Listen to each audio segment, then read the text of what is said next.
Hello friends, welcome to my channel. दोस्तों, इस video में मैं डिस्कस करूंगा अगर कोई ट्रांजैक्शंस जो हम लोग डे टू डे लाइफ में कर रहे हैं, मतलब कार्ड से हो, पॉज से हो, यूपीआई पेमेंट हो, आपने क्रेडिट कार्ड का कुछ बिल पेमेंट किया हो, एटीएम से कैश विड्रॉ कर रहे हैं, तो इसके बारे में डिस्कस करेंगे। अगर ये फेलियर होता है तो अगर फेलियर होने के बाद कितना दिन के अंदर सेटलमेंट होगा, और अगर नहीं सेटल होता है तो उसके लिए कंपेंसेशंस भी आपको बैंक क्या करता है, पे करता है। तो उसके बारे में डिस्कस करेंगे। तो पहला चीज़ है ऑटोमेटेड टेलर मशीन एटीएम का। देखिए, customer account debited but cash not dispensed.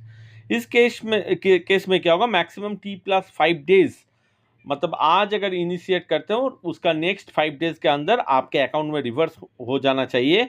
अगर नहीं रिवर्स होता है तो क्या होगा, तो उसके लिए कंपेंसेशन पेबल है 100 per day of delay beyond T+5 days to the credit of the account holder.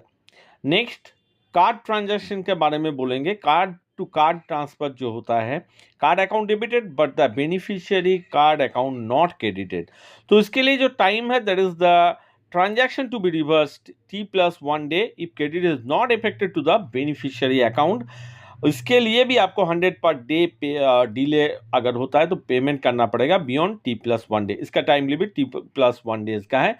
Point of cell, इसका जो है auto reversal with in T+5 days, और इसका अगर पेनल्टी आप कहते हैं तो इसके 100 per day of delay beyond T+5 days. Same है कार्ड नॉट प्रेजेंट, CNP का जो है पेमेंट इमीडिएट पेमेंट सिस्टम, जो अभी हम लोग बहुत यूज़ करते हैं, IMPS, तुरंत में फंड ट्रांसफर होता है। Account debited but the beneficiary account not is not credited, ये IMPS में बहुत बार होता है, ज़्यादातर होता है। तो यहाँ पे क्या होगा, if unable to credit to beneficiary account auto reversible by the beneficiary bank latest T+1 days. इसका भी टाइम पीरियड है, नहीं होता है if any delay awkward 100 per day आपको पेमेंट करना पड़ेगा beyond T+1 day. 100 per day मतलब आप 2 दिन डिले हो गया तो 200 रुपीज़, 3 डेज अगर डिले हो गया तो 300 रुपीज़। ये उसके बाद आता है unified payment interface, that is the UPI account debited but the beneficiary account is not credited, transfer of funds if unable, तो उसके लिए भी टाइम है T+1 day, 100 per day if delay is beyond T+1 day. Account debited but transactions confirmation not received at merchant locations. Auto reversal हो जाता है T+5 days के अंदर, और अगर T+5 डेज के अंदर नहीं होता है तो same 100 per day if delay is beyond T+5 day.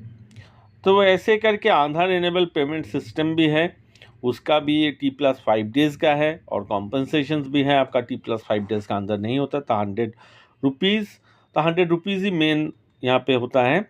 जितना दिन का आपका डिले होगा उसका मल्टीपल करके पेमेंट किया जाता है। फिर आता है Aadhaar payment bill system, national automated clearing machine, दोनों का T+1 डेज है। उसके बाद आते हैं प्रीपेड पेमेंट इंस्ट्रूमेंट PPIs, यहाँ पे भी है। तो मोर और less T+5 days, T+1 days है, और कॉम्पेंसेशंस जो है 100 पर डे के हिसाब से है। जितना दिन का डिले होगा उसके हिसाब से मल्टीप्लाई होकर आपको वो अमाउंट रिवर्स होना चाहिए। So friends, hope you understand, hope you like the video, and if you like the video then don't forget to subscribe my channel, like, share and comment. Thank you.